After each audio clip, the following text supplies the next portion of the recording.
Peace and blessings, family. Brother Shareef, live and direct from the great state of PA, I guess, trying to deliver some knowledge. Had a little trouble with the connection last night when we did Does America Really Believe in the 10 Commandments, Part 1. So tonight the message is entitled, Does America Really Believe in the 10 Commandments, Part 2? But really it's Part 1 because I never really got to finish Part 1 because I had a bad connection. So I'm going to try to kick the knowledge out there tonight on this message. So as I always start out, giving praises to the Most High, no matter what you call him.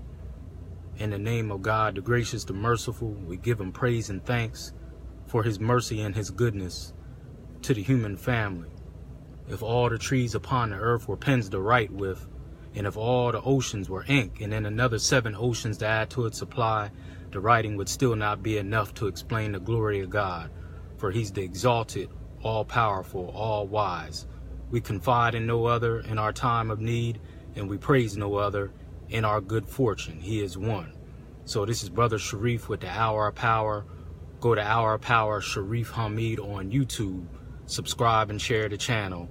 You know the motto, so we can continue to lift the mind, body, and soul of our people. It's a lot going on in our community, a lot going on in this country, and I'm going to continue to bring awareness to the police brutality, massacres, murders, and lynchings that's happening in America with young black men, women, and children.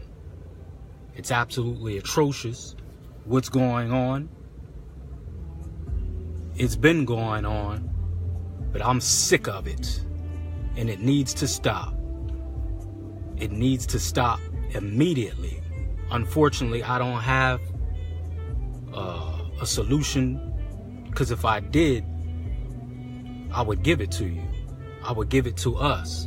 Other than us be aware of our surroundings, know who you're dealing with, and do the best you can to live to see another day if you encounter these wicked police and cops. We need our boys and we need you. It just came out yesterday that the cops that killed Stephen Clark there in Sacramento, he was shot in the back 8 times.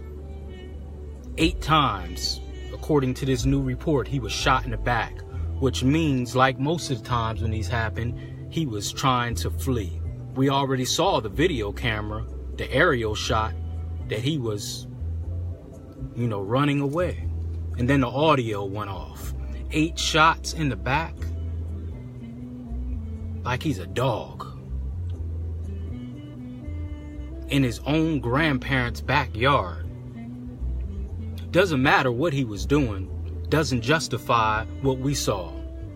Sometimes we get caught up in the moment. Oh, well, what was he doing? What in the hell does it matter? What does it matter what he was doing, going off of what we saw, a human being laying in the yard of his grandparents over some supposed goddamn vandalism? You can replace cars and windows and houses, but you can't replace a human life. And that doesn't justify them shooting this boy 20 times. But you got these demons going into schools with innocent children, going into places with innocent people, shooting up the whole joint, and they walk away unscathed and get Burger King as a treat. Talking about Dylan Roof and these other nuts shooting up schools. Not a scratch on them, but this young man supposedly committing vandalism in his own neighborhood, and that's not even concerned, and he gets lit up with 20 bullets, and he's gone, and he got children. How do you justify that? We should be sick of seeing this. We should be sick of it. Talk to your boys, talk to your girls, daily, weekly, however much you see fit, and let them know what's going on out in these streets, because this could be one of us. This could be our child. Don't think that you're in some kind of bubble. Oh, that's too bad what I saw over there or over here or on TV. No, this is real. This is real. Did you forget, for those of you who have that live right here in Pennsylvania with me, our brother, I believe his last name was Greer, the cop drug him up a half of a block. Do you know I was with that boy 1 or 2 days before that happened? I believe his last name was Greer. Anyone from here in Pennsylvania listening, if you know what I'm talking about, text me or send me his name. His last name was Greer. Young dude. And the cop drug him up half of a block. Couldn't even half recognize him in the casket. I was with him a couple days before that happened. He exchanged numbers because he came to the mosque in Harrisburg and he needed a ride back to York. It could happen to one of us. Yes. Anyway, tonight's topic, does America really believe in the 10 Commandments? I started talking about this last night, but I got a bad connection. So anyone that was listening, you may hear the same information, may not, because I don't really write any notes. I just speak from the heart. So yesterday was Easter. I respect all my people's religious beliefs. I do. When I sign out on my channel, I give a salute to all religious backgrounds. Christian, Muslim, Hebrew, Israelite, Kemetic, whatever. So yesterday was Easter. In the last couple days, we've been seeing these shows about the 10 Commandments with this Charlton Heston. I believe that's his name. How does he get to play the role of Moses? Moses from the Bible, Moses from biblical times. How does he get to play the role of Moses? And Moses, according to the Bible, was born in Egypt, and Egypt is one of the 54 countries on the continent of Africa, which makes Moses an African. Jesus was an African because he was born on the continent of Africa. Egypt is in Africa.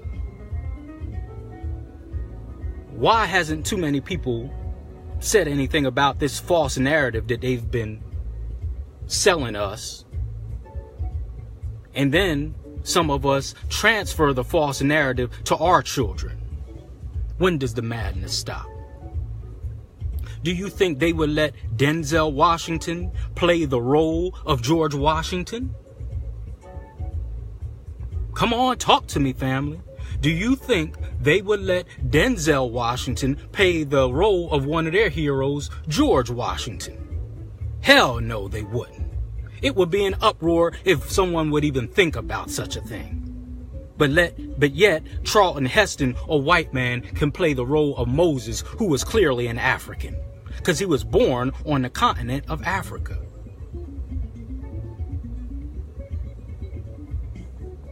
Think with me now. One of the signs of Moses to prove to Pharaoh that he was a prophet and messenger of God. This ain't no religious class. I'm just trying to clear the air a little bit. One of the signs to let Pharaoh know that he was a prophet and messenger of God and that he was from God was he put his hand in his bosom, and forthwith his hand turned white. So what was it when it was before it went in the bosom? So right now, my hand is black, right? And if I say I'm going to commit a miracle in front of you, it's black, it goes in black, and it comes out black, you and your common sense is going to say, what was so special about that, Brother Shareef? It went in black and it came out black. What's so special about that? But like it says in the book, read it, it says he put his hand in his bosom and forthwith it turned white. So what was it before? It must have been black, especially with him being on the continent of Africa. How does Charlton Heston get to play the role of an African?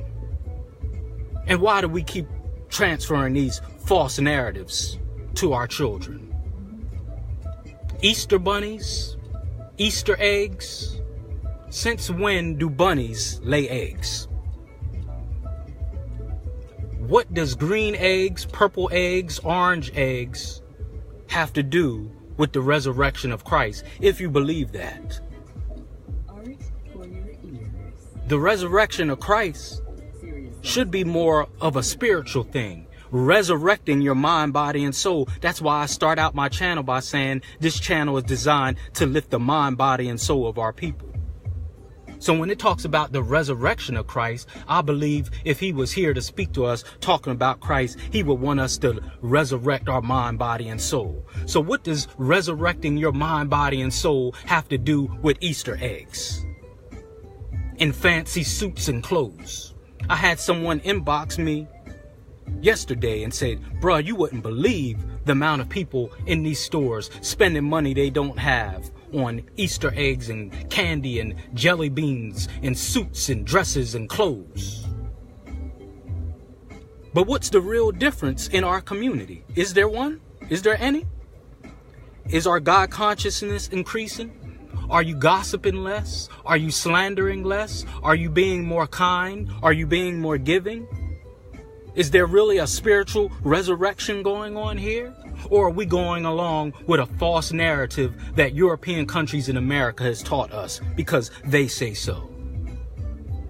I've seen more commercials about the Easter Bunny, which don't exist, than correcting your moral character and getting closer to Jesus. How many commercials have you seen within the last week, before yesterday, before Easter, about correcting your behavior, being a better follower of Christ, of God, whoever you follow, just spirituality in general, compared to the Easter Bunny, jelly beans, candy, and fancy clothes that some of us can't afford?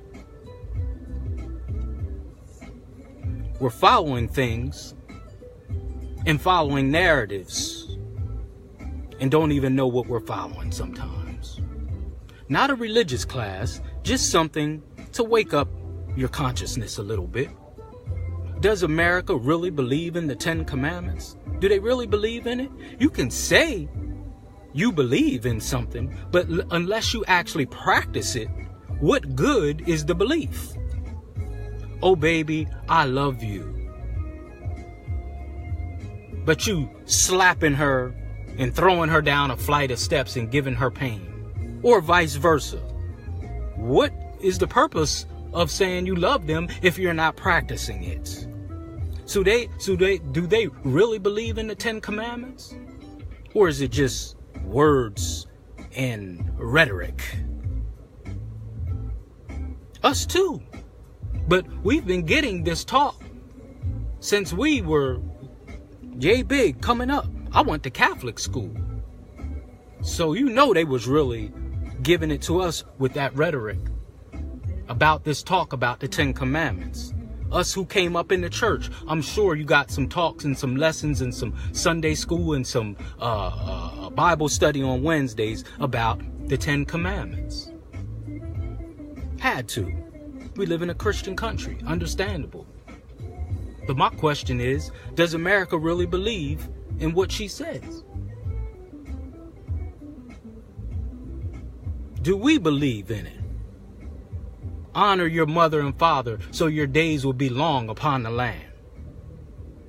It is some disrespectful ass children out here today.